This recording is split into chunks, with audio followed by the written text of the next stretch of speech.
Hello, good evening to you all. कैसे हैं आप सारे लोग और कैसे चल रही है आप सारे लोगों की प्रिपरेशन। तो हम डिस्कस कर रहे हैं unit 6 of UGC net political science. Unit 6 में हम इंडिया की फॉरेन पॉलिसी को डिस्कस कर रहे हैं। अब तक हमने इसकी 2 वीडियोस डिस्कस कर ली हैं, जिसमें मैंने इंटरनेशनल डोमेन में इंडिया का क्या पर्सपेक्टिव है, कैसे इंडिया की एक आइडियलिस्टिक अप्रोच रही है just after post colonial era में, और हम उसकी डायरेक्शन की तरफ बढ़ते हुए स्ट्रैटेजिक रियलिज्म की तरफ बढ़े हैं। तो ये सारी चीज़ें हैं, पैरामीटर, डायमेंशन, अप्रोचेस हमने ऑलरेडी डिस्कस कर ली हैं। अब हम आगे जो पढ़ने वाले हैं वो हैं इंडिया के जो कुछ रिलेशनशिप हैं मेजर पावर के साथ, वो किस तरीके के हैं। जिसमें सबसे पहले हम यूएसए के साथ पढ़ेंगे, अमेरिका के साथ इंडिया किस तरीके से रिलेशन साझा करता है। दूसरा हम पढ़ेंगे यूएसएसआर के साथ जो प्रेजेंट डे रशिया है। फिर उसके बाद हम चाइना की तरफ देखेंगे, ठीक है, क्योंकि इन सारे रिलेशन से हमेशा क्वेश्चंस पूछे गए हैं। पाकिस्तान से रिलेटेड भी काफ़ी सारे क्वेश्चन आए हैं, पाकिस्तान और हमारा किस तरीके से रिलेशन है। तो वो थोड़े से मिसलीनियस क्वेश्चन में आ जाते हैं, बट स्पेसिफिकली ये सारे जो आसपास के नेबर कंट्रीज़ हैं उनसे हमारा रिलेशन क्या है, किस तरीके से अप्रोच पे हम चलते हैं, वो हमारे लिए डिस्कस करना बहुत ही ज़्यादा इम्पोर्टेंट है, ठीक है। तो आज की इस वीडियो में हम डिस्कस करेंगे इंडिया और यूएस के रिलेशन। तो यहाँ पे मैंने ये जवाहरलाल नेहरू की पिक्चर लगाई है, मतलब कोई इसका मोटिव तो नहीं था लगाने का, बट ये है कि हाँ, इनके टाइम पीरियड को थोड़ा सा समझेंगे कि किस तरीके से हमारी जो स्ट्रैटेजी थी स्टार्ट में यूएसए को लेकर वो थोड़ी सी वैसी थी, मतलब पैसिव बोल सकते हैं या न्यूट्रल बोल सकते हैं। हम बहुत ज़्यादा इंगेजिंग नहीं थे यूएसए के साथ, और यूएसए भी हमें स्टार्टिंग में पसंद नहीं करता था। वो पाकिस्तान को ज़्यादा फेवर करता था, क्योंकि भाई जो तुम्हारी वो होता है ना, चापलूसी करता है, जो तुम्हारे आगे पीछे घूमता है, भाई उसको तुम अपने साथ रखते हो। जो थोड़ा सा अपने आप को इंडिपेंडेंट और थोड़ा सा स्ट्रैटेजिक बताता है या फिर थोड़ा सा कॉन्फिडेंट है, उसको तुम उससे थोड़ा सा तुम्हारा कंपटीशन रहता है। तो बस यही रिलेशन समझ लो, इंडिया का स्टार्टिंग में यूएसए के साथ ऐसा ही था, ठीक है। तो यहाँ पे हम डिस्कस करने वाले हैं, इंट्रोडक्शन देखेंगे सबसे पहले इंडिया एंड यूएस के रिलेशन का। Then India and USA relation are one of the most significant bilateral relationship in contemporary international relation. तो देखो, इंडिया और अगर मैं यूएस के रिलेशन की बात करूँ तो प्रेजेंट डे में इनका जो रिलेशन है वो बहुत ही ज़्यादा सिग्निफिकेंट है, बहुत ज़्यादा इंपॉर्टेंट बायलैटरल रिलेशनशिप है। ऐसा नहीं है कि हम ही दोस्ती निभा रहे हैं, उनका कोई नहीं है, नहीं। यहाँ से वहाँ से दोनों तरफ से बराबर की क्या है सहभागिता है, और रिलेशन दोनों तरफ से है, ठीक है। अगर बायलैटरली हम कोई चीज़ों की बात कर रहे हैं तो इक्वली दोनों जो नेशन है या फिर दोनों ही जो ग्रुप ऑफ पीपल या इंडिविजुअल होते हैं वो दोनों ही इंगेजिंग होते हैं, ठीक है। ऐसा नहीं है कि एक उसकी मदद करता जा रहा है या एक उसके पीछे पड़ा है हर तरीके से और दूसरा इसको इग्नोर करता जा रहा है, ऐसा नहीं है। तो हम वैसा ही रिलेशन इंडिया और यूएस के पर्सपेक्टिव में देखते हैं, जो कि इंटरनेशनल मार्केट में, इंटरनेशनल रिलेशन में बहुत ज़्यादा सिग्निफिकेंट प्लेस रखता है, ठीक है।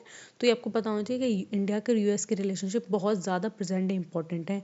क्यों है इंपॉर्टेंट, ये आप सारे लोग जान गए हो। स्टार्टिंग में इतने इंपॉर्टेंट नहीं थे, लेकिन प्रेजेंट डे बन चुके हैं। अगर एक कोई वर्ल्ड में एक है ऐसा लीडर है, ताकतवर लीडर है, या फिर आप एक पावरफुल हेजमन की बात करें, तो हमारी as a nation, developing nation, ये प्रायोरिटी बनती है, या फिर हमारी जो अप्रोच है वो ऐसी रहनी चाहिए कि हम उससे बिगाड़ के ना रखें, ठीक है।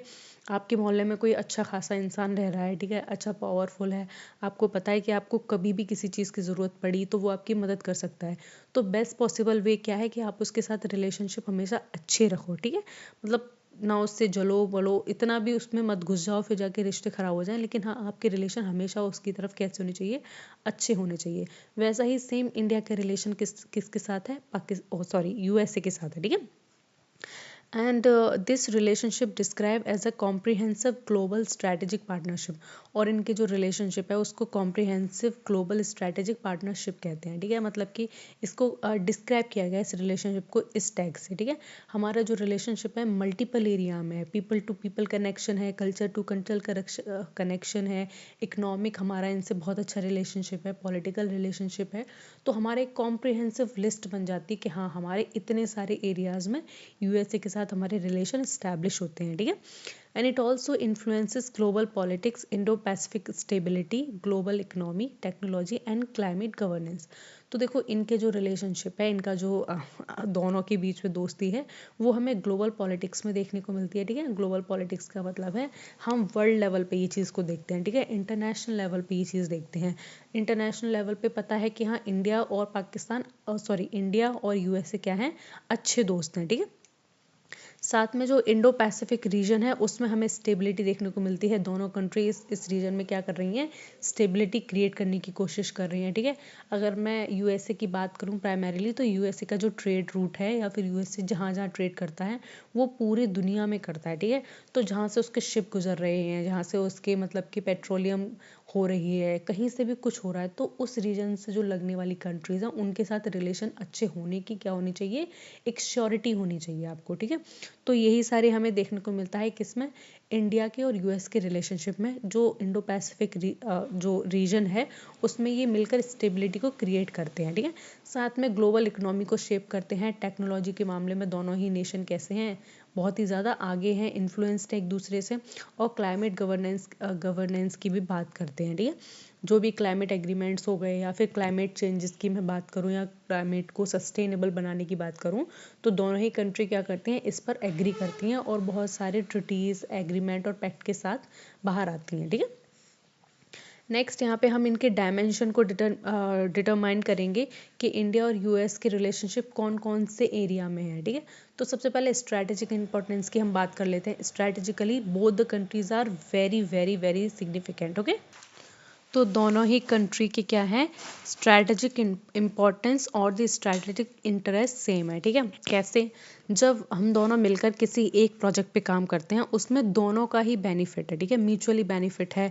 चाहे हम उसमें जो हमारी इंडो पैसिफिक रीजन में हम जो चाइना को काउंटर करना चाहते हैं, तो ये भी क्या है, सेम है। यूएसए भी इसको काउंटर करना चाहता है चाइना के इन्फ्लुएंस को, साथ में इंडिया भी चाइना के इन्फ्लुएंस को काउंटर करना चाहता है। तो ये स्ट्रैटेजिक इंपॉर्टेंस दोनों के क्या करते हैं, एकदम से मिल जाते हैं, ठीक है। तो ये इस मामले में भी या फिर इस एरिया में भी कोऑपरेट करते हैं। दूसरा इम्पॉर्टेंट है इकोनॉमिक एंड इंटरडिपेंडेंस। जो इकोनॉमिक एंड इंटरडिपेंडेंस की मैं बात करूं, तो दोनों ही कंट्री का बहुत एक बड़ा ट्रेड रिलेशन है जिसमें वो इकोनॉमिकली एक दूसरे पे क्या है, काफ़ी डिपेंडेंट करते हैं। इंडिया की मैं बात करूं तो इंडिया ने भी काफ़ी सारे मतलब पैसे वैसे उधार ले रखे हैं यूएसए से, ठीक है। और मतलब होता है ऐसा भाई, तुम कहीं अपने कंट्री में डेवलपमेंटल प्रोजेक्ट्स लगा रहे हो, कहीं कुछ कर रहे हो, तो दूसरे नेशन आपको आराम से उधार देते हैं, हाँ भाई काम करो, आप उसको इंटरेस्ट भी देते हो। और जो मैं वर्ल्ड बैंक आईएमएफ की बात करती हूँ उसमें सबसे मेजर जो फंड होता है या फिर जो मेजर उसमें कंट्रीब्यूशन होता है वो यूएसए का ही होता है, ठीक है। तो इकोनॉमिक इंटरडिपेंडेंस दोनों ही कंट्री की देखने को मिलती है। फिर ये नेक्स्ट जो इम्पोर्टेंट एरिया है उसमें कॉपरेट करते हैं वो है डिफेंस का एरिया। डिफेंस में और सिक्योरिटी में भी दोनों का हमें साथ में कॉपरेशन देखने को मिलता है, इंडिया का एंड यूएसए का।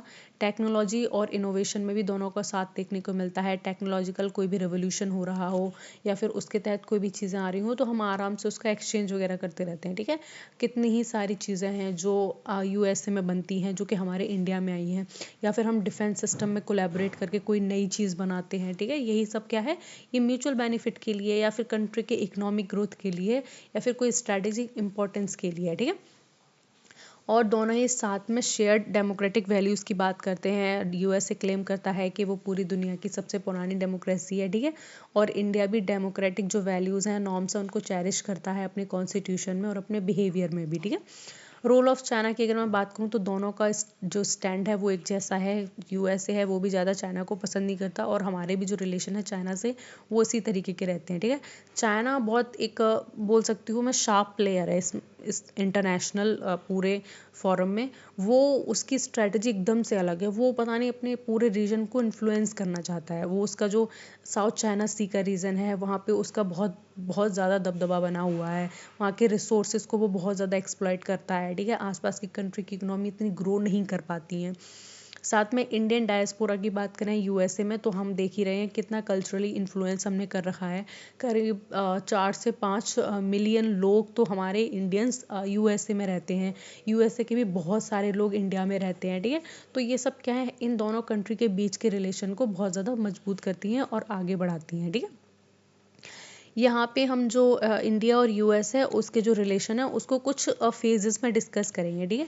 मतलब कि उसके हमारे जो रिलेशन है पहले ज़्यादा अच्छे नहीं थे इंडिया इंडिया के, तो फिलहाल बहुत ज़्यादा अच्छे हैं, ठीक है। तो जब अच्छे नहीं थे फिर अच्छे कैसे हुए, कब अच्छे हुए, तो हमने इन सारी चीज़ों को ना थोड़ा फेजेस में डिवाइड कर रखा है for the convenience of our understanding, ठीक है। हम ही इसको अच्छे से समझें इसलिए। तो इसमें फेज़ वन में जो हम बात करते हैं वो है अर्ली ईयर्स की, जब 1947 में हम आज़ाद हुए और 1962 में हमने एक बहुत बड़ी लड़ाई लड़ी, किसके साथ, चाइना के साथ, ठीक है। Then India follow non alignment USA led capitalist bloc. देखो, जब मैंने आपको बताया था कि वर्ल्ड वॉर टू के बाद क्या हुआ था कि जो पूरी देश है या पूरी दुनिया है वो दो मेजर ग्रुप में डिवाइड हो गई थी, ठीक है। एक ग्रुप यूएसएसआर उसको लेड करता था और जो एक ग्रुप है प्राइमरीली उसको यूएसए लेड करता था। जो यूएसए लेड करता था उसको हम कैपिटलिस्ट ब्लॉक बोलते थे और जो यूएसएसआर करता था उसको हम सोशलिस्ट या कम्युनिस्ट ब्लॉक बोलते थे, ठीक है। तो ये कंट्रीज एक दूसरे से बहुत ज़्यादा आइडियोलॉजिकल वॉर में थी दोनों, ठीक है। मतलब एकदम से बहुत ही ज़्यादा कट्टरवादी हो गई थी अपने अपने आइडियोलॉजी को लेकर। लेकिन लास्ट में हमने देख लिया था कि यूएसए ही क्या कर पाया, सस्टेन कर पाया, और यूएसएसआर जो यूएसएसआर था उसका लास्ट में क्या हुआ, पूरी तरीके से वो उसका डिके हो गया, ठीक है। वो 15 अलग फिर नेशन में डिवाइड हो गया, वो अलग पार्ट है। तो जब ये पूरी दुनिया इस तरीके से दो ब्लॉक में डिवाइडेड थी तो हमने क्या पाथ चुना, हमने नॉन अलाइनमेंट का पाथ चुना था, ठीक है। हमने ये बोला कि हमें ना यूएसए को ज्वाइन करना है और ना ही हमें यूएसएसआर को ज्वाइन करना है। तो ये चीज़ें यूएसए को बहुत ज़्यादा बुरी लगी, ठीक है। मतलब यूएसए चाहता था कि हम उसका जो ग्रुप है हम उसको ज्वाइन करें, हम ऐसे नॉन अलाइन नहीं रहे, हम अभी भी ताज़े ताज़े आज़ाद हुए हैं और देखो हमारे नखरे अभी से इतने ज़्यादा हैं कि हमने एक नया तीसरा ग्रुप बना लिया, ठीक है। तो इस वास्ते यूएसए हमसे काफ़ी ज़्यादा खफा था स्टार्टिंग में, ठीक है। And it supported Pakistan through military add. और जब हमारा 1947 की अगर मैं बात करूँ तो हमारी एक लड़ाई पाकिस्तान से जो हुई थी पार्टीशन के टाइम में, तो उसमें पाकिस्तान की जो हेल्प की थी वो यूएसए ने ही की थी, ठीक है। उसमें क्या था कि वो डायरेक्टली इन्वॉल्व था, ठीक है। यूएसए डायरेक्टली पाकिस्तान को एड कर रहा था, सपोर्ट दे रहा था। तब हमने जाके यूएसएसआर से अपनी फ्रेंडशिप ट्रीटी करी थी 1971 के समथिंग की थी, ठीक है। तो ये चीज़ें यूएसए को बहुत ज़्यादा खलती थी क्योंकि यूएसए का दुश्मन यूएसएसआर था और जो यूएसएसआर का दोस्त होगा वो अल्टीमेटली यूएसए का दुश्मन होगा। तो इसी तरीके से जो यूएसए था वो इंडिया को हमेशा स्टार्टिंग में अपना दुश्मन ही समझता था और इसी के चलते वो पाकिस्तान को हमेशा फंड करता था, पाकिस्तान का सपोर्ट करता था, ठीक है। And India receive limited US economic assistance. अब देखो, जब पूरी दुनिया में क्राइसिस फैल गई थी, इंडिया में भी बहुत ज़्यादा फूड क्राइसिस फैल गई थी और खाने की बहुत ज़्यादा कमी थी, तो इंडिया ने एक बार को यूएस से बहुत ज़्यादा मदद मांगी कि हमें मतलब कि कुछ फूड सिक्योरिटी और इकोनॉमिक असिस्टेंस के रूप में कुछ मतलब पैसे की मदद दे दो या फिर कुछ सप्लाई दे दो, फूड सप्लाई। तो PL 480 फूड एड, ये ग्रेन का नाम है, मतलब गेहूं का नाम है, ठीक है। तो वो आता था, यहाँ के लोग उसको खाते थे, ठीक है, क्योंकि हमारे पास रिजर्व में कुछ भी नहीं था, ठीक है। ये कंडीशन हो गई थी हमारी कि हमें खाना तक बाहर से मंगवाना पड़ा था, जिसमें एक कहा भी जाता है कि यूएस ने जो हमें खाना भिजवाया था वो बहुत ज़्यादा गंदा था। उनकी खदानों में जो उनके जो स्टोर हाउसेस थे उनमें वो जो सड़ रहा था, बेकार था, वो उन्होंने गेहूँ चावल हमें भिजवाया था, ठीक है। ऐसा एक एलिगेशन भी है। आई डोंट नो ये कितना हद तक सही है क्योंकि मैंने तो खाया नहीं है या फिर हमें से तो किसी ने नहीं खाया होगा। हाँ, बट कहीं की बताता है कि PL जो 480 जो ग्रेन है वो वहाँ के जो डोमेस्टिक एनिमल्स होते थे, सुअर वगैरह हो गए, ये कैटल्स हो गए, ये सब खाते थे, उन्होंने हमारे लिए ये भेजा। ये सब इसलिए था क्योंकि उन्हें हमसे नाराज़गी थी, बहुत ज़्यादा नाराज़गी थी, ठीक है। Relations were cordial but lack strategic depth. देखो, रिलेशन ऐसे थे कि न्यूट्रल टाइप के थे, ठीक है ना। वो हमें पसंद करते थे ज़्यादा और हमारा ये था कि हम क्यों तुम्हारे उसमें अधीन में रहें, हम नए नए इंडिपेंडेंट हुए हैं और हम जाके तुम्हारे उसमें रहने लगे, तुम्हारी छत्रछाया में रहने लगे। तो हमारा इंडिपेंडेंस होने का मतलब ही क्या है? तुम एक दुश्मन से आज़ाद हुए और दूसरे दुश्मन के गैंग में जाके शामिल हो जाओ तो तुम्हें सुधरने का या फिर खुद से खड़े होने का मौका कब मिलेगा, ठीक है। तो इंडिया का अर्ली फेज में या फिर अर्ली ईयर्स में ये हाल था यूएसए के साथ। फिर धीरे धीरे चेंज हुए रिलेशन, हमारे बहुत ज़्यादा हद तक हमारे रिलेशन सुधरे यूएसए के साथ, ठीक है। वो सारी चीज़ें भी डिस्कस करेंगे कैसे सुधरे और कैसे नहीं। फिर यहाँ पे जो हम डिस्कस करेंगे वो है फेज सेकंड, ठीक है। फेज फर्स्ट समझ में आ गया होगा। देन फेज सेकंड को हम डिस्कस करेंगे जो कि कोल्ड वॉर टेंशन के बीच में हम डिवाइड करते हैं। कोल्ड वॉर पीरियड की मैं बात करूँ तो 1962 से 1991 तक चला, ठीक है। ये कोल्ड वॉर के बारे में आपको थोड़ा बहुत तो आराम से पता होगा, ठीक है। तो इस टाइम पीरियड में हमारे जो रिलेशन थे यूएस के साथ वो थोड़े से टेंस हो गए थे, ठीक है। क्यों हो गए थे वो भी डिस्कस करेंगे। तो सारे लोग जानते हैं 1962 में एक बहुत बड़ी लड़ाई हमने लड़ी थी चाइना के साथ, जिसको हम इंडो सीनो इंडियन वॉर भी कहते हैं, ठीक है। जिसमें हमारे जो रिलेशन थे यूएस के साथ वो एकदम से टेम्पररी टाइप के थे, ठीक है। ये हमारी कोई मदद नहीं कर रहा था, ठीक है। यूएस ने तो भाई साफ साफ कह दिया था हमें तुमसे कोई मतलब नहीं है, तुम्हें जो करना है अपने आप से करो। तो इसी तरीके से जो हमारा सपोर्ट था यूएस जो कर रहा था वो एकदम टेम्पररी था, ठीक है। वो कोई हमारी सपोर्ट नहीं कर रहा था, और हमारे हमारे साथ जितने भी वॉर लड़ाइयाँ हो रही थी, चाहे वो पाकिस्तान की तरफ से हो रही थी, चाहे वो चाइना की तरफ से हो रही थी, हमें यूएस से कोई सपोर्ट नहीं मिला उस टाइम में, ठीक है। इसी वजह से हमारा जो थोड़ा सा फेवर था या फिर जो हमारी थोड़ी पॉलिसी थी वो टिल्ट हो गई सोवियत यूनियन की तरफ, ठीक है। जब यूएस ने हमारी कोई मदद नहीं की तो हम पहुंचे सोवियत के पास, सोवियत यूनियन के पास, जो उस टाइम रशिया था। तो 1971 में हमने फ्रेंडशिप ट्रीटी साइन की। ये डेट को मार्क कर लो, याद कर लो, हमने 1971 में फ्रेंडशिप ट्रीटी साइन की थी, किसके साथ? रशिया के साथ, ठीक है, जो उस टाइम रूस था। तो भाई तुमने जब रशिया से फ्रेंडशिप ट्रीटी साइन की है तो ऑब्वियस सी बात है यूएस को ये पसंद नहीं आएगा, ठीक है। तो जब हमारा 1971 में बांग्लादेश का एक बहुत बड़ी लड़ाई हुई थी, तो जो यूएस था उसने डायरेक्टली जाके पाकिस्तान को सपोर्ट किया था, ठीक है। यहाँ पे कहते हैं कि उन्होंने इंडियन ओशन में अपने सारे जितने भी उनके आर्म्स एम्यूनिशन थे उसने यूएस ने सब उतार रखे थे, ठीक है। तब जाके कहीं हमारी रशिया ने मदद की थी, तब रशिया ने इक्वली पार्टिसिपेट किया था, क्योंकि रशिया को ये था कि मुझे डायरेक्ट एक लड़ाई का मौका मिल गया, किससे? यूएस से, ठीक है। और वहीं जो यूएस था उसको तो पता था कि भाई हमें इंडिया को परेशान करना है हर हाल में, क्योंकि इंडिया ने इतनी हिम्मत क्यों दिखा ली कि वो जाके यूएसएसआर के पास चला गया और उसने ट्रिटी भी साइन कर ली। देखो, जो ये चीज़ें होती है ना, ट्रिटी साइन करना, किसी के साथ कोई लॉजिस्टिक ले लेना, ये सारी चीज़ें ना ओपन होती हैं। हम ओपन डिप्लोमेसी को प्रमोट करते हैं। ओपन डिप्लोमेसी का सबसे बेस्ट ये होता है कि आप जो भी कर रहे हैं वो खुल के कर रहे हैं, पूरे देश दुनिया में बता के कर रहे हैं। वरना अगर इन आपने डिटरेंस का एक कॉन्सेप्ट पढ़ा होगा, जिसमें हम कहते हैं कि जब आपको पता नहीं है कि सामने वाला क्या करने वाला है, तो या तो आप एकदम फ्री रहते हो या फिर आप एकदम कांस्टेंट फियर में रहते हो, ठीक है। तो ये बहुत ही खराब चीज़ें होती हैं। अगर आपका दुश्मन आपके घर के सामने रह रहा है और आपको दिख रहा है कि हाँ ये कर रहा है, वो कर रहा है, तो आप टेंशन फ्री रहते हो। वहीं आपका दुश्मन अगर थोड़ा दूर रह रहा है ना, तो आप एक डर में रहते हो, अरे यार कहीं मेरे साथ ये ना कर दे, कहीं मेरे साथ वो ना कर दे, कहीं मुझ पर हमला ना कर दे, कहीं हमें रात में मार ना दे। इसीलिए क्या होता है, ओपन डिप्लोमेसी की जाती है, ठीक है। तो ओपन डिप्लोमेसी का सबसे बड़ा फायदा ये रहता है कि पूरे देश दुनिया में कंट्रीज कर क्या रही हैं, ठीक है। कोई नेशन अगर न्यूक्लियर वेपन बना रहा है तो पूरी दुनिया को पता होगा कि हाँ वो वाली फलानी कंट्री न्यूक्लियर वेपन बना रही है, उस देश ने उस देश के साथ फ्रेंडशिप ट्रीटी साइन कर ली है, उस देश ने वॉर को मतलब अनाउंस कर दिया है, सब कुछ पता रहता है। ये सब सिर्फ ओपन डिप्लोमेसी क्या करती है, इसको प्रमोट करती है, ठीक है। फिर देखो, यहाँ तक हमने देख लिया कि किस तरीके से यूएस ने सपोर्ट किया था पाकिस्तान को 1971 बांग्लादेश वॉर में। फिर इसका भी और बहुत बुरी चीज़ होती है, वो होती है इंडिया का न्यूक्लियर टेस्ट, ठीक है।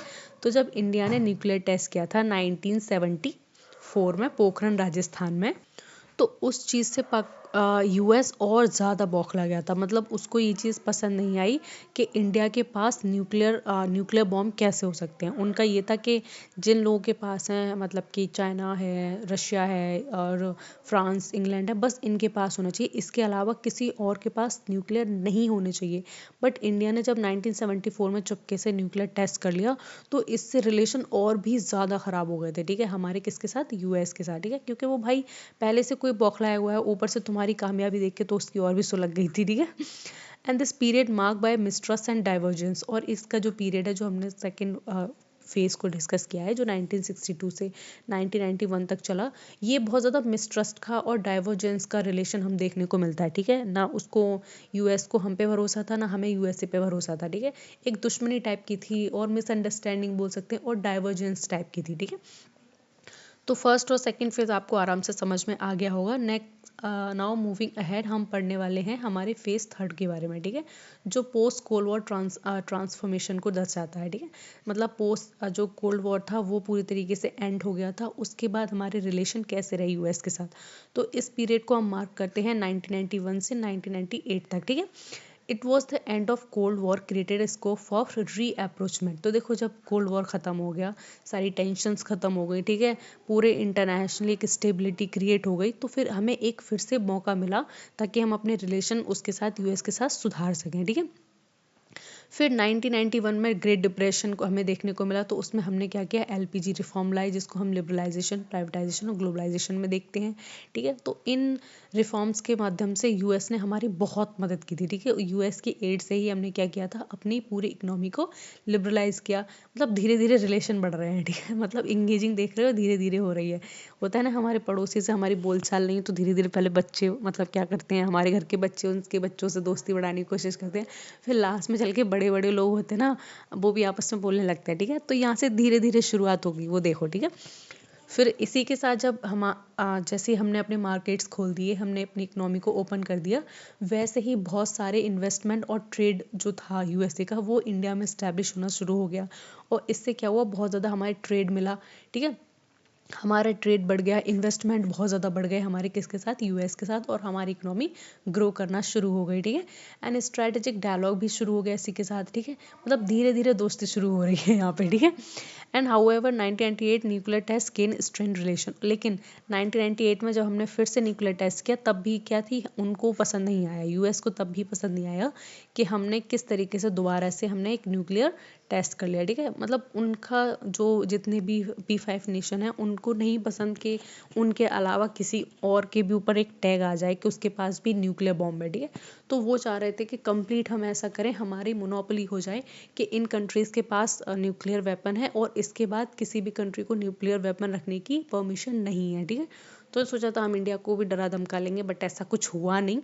ठीक है, इंडिया को भाई डरा धमका नहीं पाए, और फाइनली हम एक न्यूक्लियर पावर हैं, जो कि हमारे लिए बहुत ही अच्छी बात है। हमसे बढ़ने से पहले लोग सोचते हैं भाई लड़ना चाहिए कि नहीं लड़ना चाहिए। ठीक है, फिर यहाँ पे नेक्स्ट हम जो डिस्कस करते हैं वो आ जाता है हमारा फेज़ 4। फेज़ 4 में हम स्ट्रैटेजिक इंगेजमेंट करने लगते हैं, जो 2000 से 2008 तक चलता है। ठीक है, इसमें क्या होता है, बायलैटरल रिलेशन है, दोनों तरफ के जो संबंध है वो कैसे हो जाते हैं, वो एकदम टर्निंग पॉइंट ले लेते हैं, मतलब एकदम इंटेंस हो जाते हैं, बहुत तेज़ी से रैपिड चेंजेस लेकर आते हैं। जिसमें पहला हमें ये दिखता है कि बिल क्लिंटन थे, वो 2000 में, सन 2000 में भारत में क्या करते हैं, विजिट करते हैं। ठीक है, मिलते हैं आकर भारत में। और इसमें next step in strategic partnership, इसमें देखो नेक्स्ट जो इनका इंपॉर्टेंट स्टेप रहता है वो रहता है सिविल न्यूक्लियर कोऑपरेशन एग्रीमेंट, जो 2005 से 2008 तक चलता है। ठीक है, तो इनकी डेट्स याद रखना। ठीक है, क्वेश्चन में पूछेगा तो यही पूछेगा कि हमारी जो सिविल न्यूक्लियर कॉपरेशन एग्रीमेंट है यूएस के साथ, उसकी डेट क्या है, क्रोनोलॉजी ऑर्डर में बताओ। तो आपको डेट पता रहनी चाहिए, ये लिख लेना जो इंपॉर्टेंट चीज़ें होती हैं लिखने वाली। And it recognise India as a responsible nuclear power, और इस एग्रीमेंट से क्या हुआ कि यूएस ने ये रिकॉग्नाइज कर लिया कि इंडिया जो एक नेशन है वो रिस्पॉन्सिबल है, और वो है इस लायक कि वो न्यूक्लियर पावर या न्यूक्लियर वेपन को रख सकता है। ठीक है, वो ऐसा नहीं है कि कहीं भी यूज़ कर लेगा इसका और पूरे देश दुनिया में अनस्टेबिलिटी फैलाएगा या फिर डेंजर क्रिएट करेगा। ठीक है, तो यूएस को हमें इस एग्रीमेंट से थोड़ा भरोसा हुआ। ठीक है, कि जो न्यूक्लियर वेपन है वो सही हाथों में गए हैं। और इसी के साथ हमें देखने को मिलता है it ended India's nuclear isolation, तो जो इंडिया को इन्होंने आइसोलेट कर दिया था। ठीक है, पूरी दुनिया ने इंडिया को एकदम पूरी तरीके से आइसोलेट कर रखा था कि इन्होंने मतलब जो इंटरनेशनल एग्रीमेंट है, इंटरनेशनल नॉर्म्स उनको तोड़ा है, क्योंकि उन्होंने न्यूक्लियर टेस्ट कर लिया है। तो जो आइसोलेशन उन पे लगा था वो पूरी तरीके से सैंक्शन बोल सकते हैं हट गए थे, क्योंकि भाई जब वो यूएस रिकॉग्नाइज कर रहा है, तो फिर जो बाकी नेशन है वो रिकॉग्नाइज क्यों नहीं करेंगे, जब सबसे बड़ा यूएस ही है। यूएस की इकोनॉमी सबसे ज़्यादा पावरफुल है, यूएस सबसे ज़्यादा पावरफुल कंट्री है अभी प्रेजेंट डे में, और उस टाइम तो सबसे ज़्यादा पावरफुल था। जब उसने रिकॉग्नाइज कर लिया तो बाकी सारे नेशन को भी करना ही पड़ा। ठीक है, and it was a landmark achievement in India US relationship, और ये बहुत बड़ी अचीवमेंट थी हमारे लिए, और यहाँ से हमारे रिलेशन कैसे हुए, बहुत ज़्यादा सुधरने लगे हमारे किसके साथ, यूएस के साथ। ठीक है, नेक्स्ट हम यहाँ पे डिस्कस करेंगे डिफेंस एंड सिक्योरिटी कॉपरेशन को लेकर। ठीक है, डिफेंस और सिक्योरिटी कॉपरेशन में हम कौन कौन से पिलर्स हैं जिसपे हम क्या करते हैं, कॉपरेट करते हैं दोनों कंट्रीज मिलके। It was one of the strongest pillar of relationship. ठीक है, तो ये सबसे ज़्यादा स्ट्रॉन्गेस्ट पिलर है हमारे रिलेशनशिप का। इसमें डिफेंस का जो ट्रेड है वो बहुत ज़्यादा बढ़ गया है हमारा किसके साथ, यूएस के साथ। ठीक है, हमारे जितने डिफेंस इक्विपमेंट हो गए, हमारे मिलिट्री एक्सरसाइजेज हो गई, मिलिट्री इक्विपमेंट्स हो गए, ठीक है, मशीनरी हो गई, ये बहुत कुछ हमारा कहाँ से आता है, यूएस के साथ आता है। ठीक है, इसमें सबसे पहले फाउंडेशनल अगर एग्रीमेंट की बात करूँ तो यहाँ पे लॉजिस्टिक एक्सचेंज के लिए हमने 2016 में एक एग्रीमेंट साइन किया था। ठीक है, जिसको हम क्या पढ़ोगे इसको, लेमाओ ऐसे ही पढ़ लो याद करने के लिए, ठीक है, बट इसकी फुल फॉर्म है logistic exchange memorandum of agreement, ठीक है, इस तरीके से है। कॉमकास्ट 2018 में साइन किया था हमने, जिसमें हमने सिक्योर किया था कम्युनिकेशन को, ठीक है। बेकर 2020 में हमने साइन किया था, जिसमें जियो स्पेशल इंटेलिजेंस की बात की थी। ये सारे जो हैं वो डिफेंस एग्रीमेंट है। तीनों की डेट रट लो बढ़िया तरीके से, ठीक है, पूछ लेंगे आपसे यूएस के रिलेशनशिप में। तो डेट्स का भाई खेल ही है पूरा का पूरा, तो यहाँ से ही समझ लिया। फिर हमारी कुछ जॉइंट मिलिट्री एक्सरसाइजेस भी होती हैं, जिसमें मालाबार है, युद्धाभ्यास है और वज्र प्रहार है, ठीक है। जो मालाबार एक्सरसाइज है वो काफ़ी मल्टीलेटरल एक्सरसाइज है, ठीक है, काफ़ी और नेशन भी इसको ज्वाइन करते हैं। बट हाँ, जो समझने वाली बात वो है कि डिफेंस में हमारा बहुत बड़ा रहता है एक मतलब जो बहुत बड़ा हमारा डिफेंस का जो ट्रेड रहता है वो हमारे किससे रहता है, यूएस के साथ रहता है, ठीक है। नेक्स्ट यहाँ पे हम डिस्कस करेंगे इंडो स्पेसिफिक स्ट्रेटजी। जल्दी जल्दी पढ़ा रही हूँ, मतलब जो इंपॉर्टेंट है वो चीज़ें मैं डिस्कस कर रही हूँ, बाकी मतलब कोई फ़ायदा नहीं रहता है मुझे लगता है कुछ वीडियो को इतना लंबा कर देने का, ठीक है। जहाँ इंपॉर्टेंट है, जो चीज़ जल्दी समझ में आ रही है तो उसको एकदम फटाफट से बता देना चाहिए। It's shared vision of a free open inclusive Indo Pacific. तो जो देखो इंडो पैसिफिक का रीजन है, ठीक है, पूरा उसमें ये लोग फ्री ओपन और इंक्लूसिव डेवलपमेंट की बात करते हैं। इस एरिया को पूरा ओपन रहने देते हैं, स्टेबिलिटी क्रिएट करते हैं। जैसे इस एरिया में अगर मैं स्टेबिलिटी की और इन सब की बात करूँ तो ये समझ लो जो ओशन का रीज़न होता है ना, जैसे ये ओशन का रीज़न मान लिया, यहाँ पे भी बहुत चीज़ें रहती हैं। यहाँ टेररिज्म यहाँ भी रहता है, पायरेसी की यहाँ खतरा रहता है, ठीक है। पायरेट्स जानते हो ना, जो समुद्री लुटेरे वगैरह होते हैं उनको कहते हैं। यहाँ पे जो इंटरनेशनल वो बने हैं, बहुत सारे लॉज बने हैं, यूएन यूएन क्लॉज बोलते हैं, ठीक है। ये बहुत सारे नेशन तोड़ने पे तुले रहते हैं। तो इन सब चीज़ को चेक कौन करता है, यूएन चेक करता है, और ये बड़ी बड़ी कंट्रीज चेक करती हैं, ठीक है। तो इस पूरे रीजन में क्या है, स्टेबिलिटी बनाए रखने के लिए इंडिया और पाकिस्तान ने क्या किया है, इंडिया और यूएस ने क्या किया है, एक शेयर्ड विजन को दोनों शेयर करते हैं, ठीक है। US view India as a की बैलेंसिंग पावर अगेंस्ट चाइना। और जो यूएस है वो पता है वो क्या करता है, वो भारत को ऐसे देखता है कि अगर उसको चाइना को हराना है या फिर चाइना की पावर को कम करना है तो उसको इंडिया से दोस्ती बढ़ानी पड़ेगी, ठीक है। मतलब अल्टीमेटली देखो कॉम्पिटिटर कौन है, यूएस कॉम्पिटिशन में है और चाइना कॉम्पिटिशन में। और यूएस क्या है, किसको हराना चाहता है, चाइना को हराना चाहता है, इसलिए वो इंडिया को हमेशा सपोर्ट करता है और इंडिया को ऊपर उठाना चाहता है। इंडिया का भी दुश्मन चाइना है, ठीक है, और चाइना का दुश्मन तो सिर्फ यूएस है, वो इंडिया को कंसिडर ही नहीं करता है, मतलब अगर सही मायने में देखें तो। Cooperation in maritime security, maritime security में कॉपरेशन रखते हैं। मैरीटाइम सिक्योरिटी समझ रहे हो ना, यही वाटर की सिक्योरिटी की बात कर रही हूँ, ओशन सिक्योरिटी की बात कर रही हूँ, सी की सिक्योरिटी की बात कर रही हूँ, नेविगेशन की फ्रीडम है, ठीक है। इंडिया मेंटेन स्ट्रेटेजिक ऑटोनॉमी, ठीक है। तो इंडिया क्या है, यहाँ पे इस पूरे रीजन में स्ट्रेटेजिक ऑटोनॉमी को मेंटेन करती है यूएस के साथ मिलकर, ठीक है। क्वाड एंड मल्टीलैटरल कॉपरेशन की अगर मैं बात करूँ तो जो क्वाड है वो एक ग्रुप बना हुआ है, ठीक है। वो उसमें इंडिया है, यूएस है, जापान है, ऑस्ट्रेलिया है, चारों कंट्री के नाम याद कर लो ढंग से, ठीक है। क्वाड में कौन कौन सी कंट्री हैं, ये मल्टीलेटरल कॉपरेशन है और इसके जो फोकस एरियाज है वो है मैरीटाइम सिक्योरिटी पे। मतलब इस पूरे रीजन में हम मैरीटाइम सिक्योरिटी को इस्टेब्लिश करेंगे, जो सप्लाई चेन है उसको कंटिन्यू बनाए रखेंगे। सप्लाई चेन समझ रहे हो ना, जो एक्सचेंज हो रहा है, गुड्स एंड सर्विसेज का एक्सचेंज हो रहा है वो कंटिन्यू बना रहेगा। टेक्नोलॉजिकल एडवांसमेंट की ये बात करते हैं, टेक्नोलॉजी की बनी रहेगी इस रीजन में। वैक्सीन की बात करते हैं एंड ये बात करते हैं डिजास्टर रिलीफ के लिए। जो क्वाड है ये एक मिलिट्री वो नहीं है, मिलिट्री आप ग्रुप समझो, ठीक है, ये बिल्कुल नहीं है, ये इन सारी चीज़ों पे फोकस करता है, ठीक है। एक तरीके से बोल सकते हैं ये इसके प्रायोरिटी फोकस एरियाज हैं, ठीक है। ये भी याद रखनी है कि भाई क्वाड क्यों काम कर रहा है, क्यों साथ आया है, क्योंकि आप देखो इंडिया की बात करो, यूएस की बात करो, जापान, ऑस्ट्रेलिया, सारी कंट्रीज़ हैं। ये सारी कंट्री की आप लोकेशन देखना, ठीक है। तो सारी कंट्री कहीं ना कहीं यहाँ पे पानी से, मतलब इनका जो पूरा रीजन है वो इस पूरे रीजन में है। ये पूरा क्या है, ये समुद्र का रीजन है या फिर ये पूरा ओशन रीजन है, ठीक है। यहाँ से ट्रेड हो रहा है, वहाँ से ट्रेड हो रहा है, मैरीटाइम सिक्योरिटी की बात करते हैं, यहाँ पे डिजास्टर रिलीफ की बात करते हैं। तो ये कॉपरेशन कर रहे हैं कुछ ऐसे इशूज़ पे जो कॉमन है इन सारी कंट्रीज़ में, ठीक है। यहाँ पे नेक्स्ट हम डिस्कस करेंगे इकोनॉमिक एंड ट्रेड रिलेशनशिप को, ठीक है। इकोनॉमिकली और ट्रेड रिलेशनशिप हमारे प्रेजेंट डे कैसे हैं यूएस के साथ, वो हम यहाँ पे डिटेल में डिस्कस करेंगे, ठीक है। तो यहाँ पे मैं बात करूँ, US is one of the India's largest trading partner. तो यूएस है वो इंडिया का सबसे बड़ा, मतलब इंडिया का सबसे बड़ा कौन है, एक ट्रेडिंग पार्टनर है, ठीक है। इंडिया का ज़्यादा से ज़्यादा जो ट्रेड होता है वो किससे होता है, यूएस के साथ होता है। ये कौन कौन से एरिया में कॉपरेशन करते हैं, तो आईटी सर्विसेज में सबसे ज़्यादा कॉपरेशन करते हैं, फार्मास्यूटिकल्स में करते हैं, एनर्जी में करते हैं और डिफेंस मैन्युफैक्चरिंग में करते हैं, ठीक है। साथ में मिलकर हथियार वथियार बम बम बना रहे हैं। एनर्जी में एटॉमिक एनर्जी हो गई, थर्मल एनर्जी हो गई, जियो एनर्जी हो गई, ठीक है, जियो थर्मल एनर्जी इसको कहते हैं वो सब। फार्मास्यूटिकल्स की बात करूँ तो दवाइयाँ ववाइयाँ बनाते हैं ये लोग, रिसर्च करते हैं, ठीक है। आईटी सर्विसेज की बात करूँ तो वो सब जानती हूँ। एक आईटी रिवोल्यूशन कौन लेकर आया है, यूएस लेकर आया है। साथ में कुछ इश्यूज भी देखने को मिलते हैं इनके साथ। तो ट्रेड इम्बैलेंस है, ठीक है, इनका ज़्यादा है, हमारा कम है। मतलब इनका जो सामान है वो हमारे मार्केट में ज़्यादा घुसा है, हमने कम घुसा पाया है, मतलब हमने कम डाल पाया है, मतलब हमने कम भेज पाया है। टैरिफ्स की बात करूँ, टैरिफ रूल्स हैं। टैरिफ का मतलब ये है हम कितने गुड्स एंड सर्विसेज दूसरी कंट्री में पहुंचा पाते हैं अपने, ठीक है। वीज़ा रेस्ट्रिक्शंस की बात करूँ, कभी कभी H1B वीज़ा होता है, उसको लेके कई सारे हमें देखने को मिलती हैं प्रॉब्लम्स, ठीक है।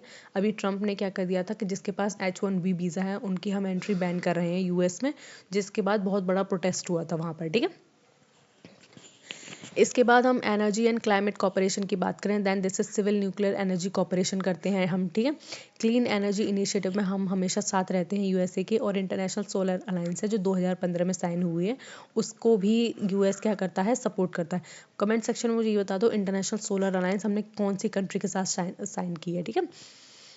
And cooperation on climate change under Paris agreement, जो पेरिस एग्रीमेंट हुआ था उसमें ये बोला था कि हम क्लाइमेट को लेकर ध्यान रखेंगे, क्लाइमेट को लेकर हम उसमें क्लाइमेट चेंजेस के बारे में बात करेंगे, सस्टेनेबल रखेंगे इन सारी चीज़ों को, उस पर ये क्या करता है, कॉपरेशन करता है इंडिया के साथ मिलकर, ठीक है।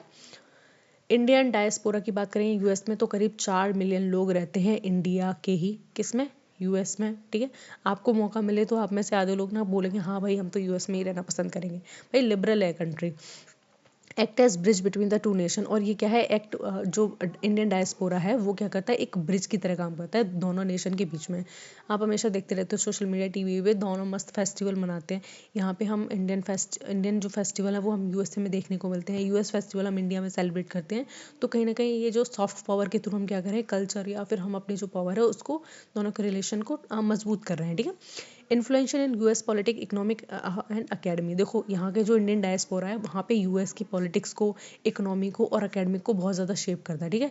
यहाँ पे बहुत सारे बच्चे पढ़ने के लिए जाते हैं, बहुत इकोनॉमी में कंट्रीब्यूट करते हैं। यहाँ पे जितने भी लोग बड़े बड़े लोग हो गए हैं, पढ़ लिख गए हैं, वो वहाँ पे जाके मस्त कमा रहे हैं और उनकी इकोनॉमी में कंट्रीब्यूट कर रहे हैं, ठीक है।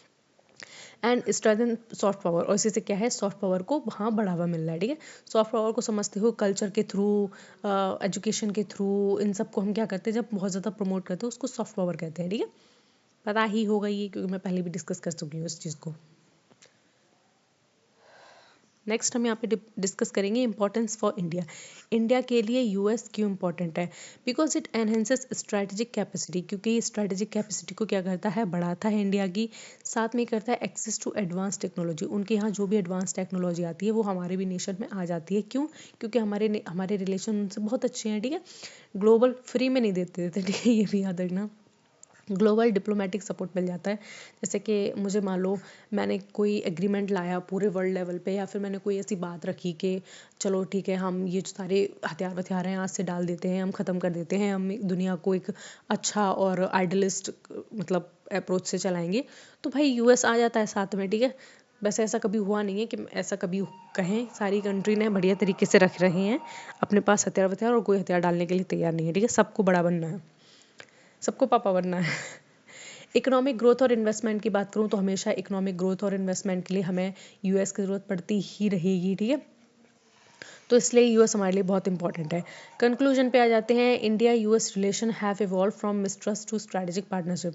तो स्टार्टिंग में हमने देख लिया था कि किस तरीके से इंडिया और यूएस के रिलेशनशिप बहुत ज़्यादा मिसट्रस्ट था, एक दूसरे पे भरोसा नहीं करते थे, मिस इन्फॉर्मेशन, मिसकम्युनिकेशन के साथ भी।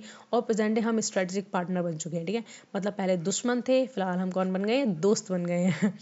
Based on shared interest rather than alliances, हमारे शेयर्ड इंटरेस्ट है, हमारी कोई अलायंस नहीं बनी, हमारी कोई दोस्ती नहीं हुई, हमारी साइन नहीं हुई, लेकिन हाँ आपके इंटरेस्ट जब मेरे इंटरेस्ट से सेम है तो क्यों ना दोनों मिलकर काम करें, ठीक है। आपका प्रोजेक्ट मेरे प्रोजेक्ट से सेम हो रहा है तो क्यों ना दोनों एक ही प्रोजेक्ट कर लेते हैं। Expected to play a decisive role in shaping 21st century global order, तो देखो हम एक्सपेक्ट कर सकते हैं कि जो इंडिया है वो 21st सेंचुरी में जो ग्लोबल ऑर्डर है उसके नॉर्म्स को, उसकी वैल्यू को या फिर उसके डिसिसिव रोल को शेप करेगा, ठीक है। एंड हाँ, तो फिलहाल ये वीडियो तो यहीं ख़त्म हो रही है क्योंकि इतनी ही है। सो यहाँ पे हमने आज क्या पढ़ा, हमने यूएस के साथ इंडिया के रिलेशनशिप को पढ़ा, उसको अच्छे से समझा, और आई होप आपको सारी चीज़ें समझ में आ गई होंगी। इसको अच्छे से पढ़ लेना, बढ़िया तरीके से समझ लेना, नहीं समझ में आया है तो एक बार वीडियो को फिर से देख लेना, फिर से नहीं समझ में आया तो फिर से देख लेना, इसके शॉर्ट नोट्स बना लेना। जो इसमें सबसे ज़्यादा इंपॉर्टेंट चीज़ है वो है डेट्स के बारे में, तो डेट्स के बारे में आपको सब कुछ पता होना चाहिए, ठीक है। डेट नहीं याद है तो आप क्वेश्चन नहीं कर पाओगे। और जो थ्योरी मैंने पढ़ा दी वो तो दिमाग में रहती है, ठीक है, वो तो कहानी की तरह दिमाग में चलती रहती है, लेकिन जो स्टैटिक पोर्शन है, जो याद करने वाला पोर्शन है, वो आप ही को करना है। देन मेक श्योर कि आप उसको अच्छे से रिवाइज करें, पढ़ें और अच्छे से पढ़ाई करते रहो भाई, बहुत कम टाइम बचा है, ठीक है। तो बढ़िया तरीके से पढ़ाई करते रहो, शॉर्ट नोट्स बनाते रहो, अपना ख्याल रखो। वीडियो से रिलेटेड कोई भी आपको डाउट हो, प्लीज़ मेक श्योर कि आप उसको कमेंट सेक्शन में डाल दें, और दूसरा चैनल को प्लीज़ सब्सक्राइब कर लेना, ठीक है। और अपना ख्याल रखना। Till then take care, bye bye. कल हम यूएसएसआर के रिलेशन पढ़ेंगे, यूएसएसआर के साथ कैसे रिलेशन है। फिलहाल आज हमने इंडिया का यूएस के साथ कवर कर लिया है, ठीक है। सो बाय बाय।